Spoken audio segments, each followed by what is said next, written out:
శ్రీలంక పర్యటనలో భాగంగా వన్డే సిరీస్లో భారత జట్టు బోని కొట్టలేకపోతుంది. వరుసగా 2 మ్యాచ్ల్లోనూ విజయం దగ్గరకు వచ్చి మాయమైపోయింది. తొలి వన్డేలో గెలవాల్సిన మ్యాచ్ను టై చేసుకున్న రోహిత్ శర్మ రెండో వన్డేలో అదిరిపోయే ఆరంభం లభించిన మిడిల్ ఆర్డర్ చెత్త బ్యాటింగ్ కారణంగా పరాజయం పాలైంది. ఈ విజయంతో శ్రీలంక 1-0 ఆధిక్యంలో నిలిచింది. చివరి మ్యాచ్లో లంక గెలిస్తే సిరీస్ సొంతమవుతుంది, ఓడిపోతే సిరీస్ను సమం చేసుకుంటుంది. మొత్తానికి శ్రీలంక పర్యటనలో వన్డే సిరీస్ను భారత్ కోల్పోయింది. ఈ మ్యాచ్లో భారత్ పరాజయం గురించి మాట్లాడుకుంటే చెత్త బ్యాటింగ్ అని చెప్పాలి. ఓపెనర్లు రోహిత్ శర్మ, శుభ్మన్ గిల్ మరోసారి అద్భుతమైన ఆరంభం ఇచ్చిన మిడిల్ ఆర్డర్ వరుసగా 2 మ్యాచ్ల్లోనూ దారుణంగా విఫలమయ్యారు.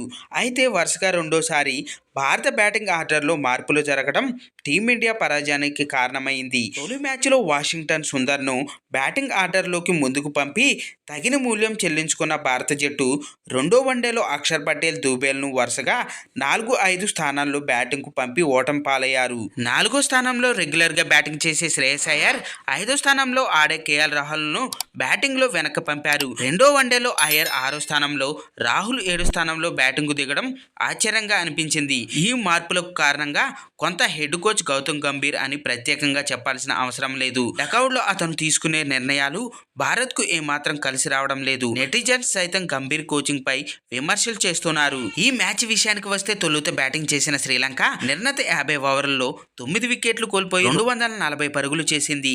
అవిష్కా ఫెర్నాడో 40, కమిందు మెండిస్ 40, దునిద్ వెల్లాగే 39 పరుగులు చేశారు. అనంతరం లక్ష్య ఛేదనకు దిగిన భారత జట్టు 42.2 ఓవర్లలో 208 పరుగుల వద్ద ఆలౌట్ అయింది. 64 పరుగులతో రోహిత్ మంచి ఆరంభాన్ని ఇచ్చినప్పటికీ తర్వాత వచ్చిన బ్యాటర్లు విఫలమయ్యారు. లోయర్ ఆర్డర్లో అక్షర్ పటేల్ 44 పర్వాలేదనిపించాడు. ఫ్రెండ్స్, దీనిపై మీ అభిప్రాయాన్ని కింద కామెంట్స్ రూపంలో తెలియజేయండి. చూశారు కదా ఫ్రెండ్స్ ఈరోజు టాపిక్. ఈ వీడియో కనుక మీకు నచ్చినట్టయితే లైక్ చేయండి, మీ ఫ్రెండ్స్తో షేర్ చేసుకోండి, ఎలా ఉందో కామెంట్ పెట్టండి. అలాగే సబ్స్క్రైబ్ చేసుకోవడం మాత్రం మర్చిపోవద్దు ఫ్రెండ్స్.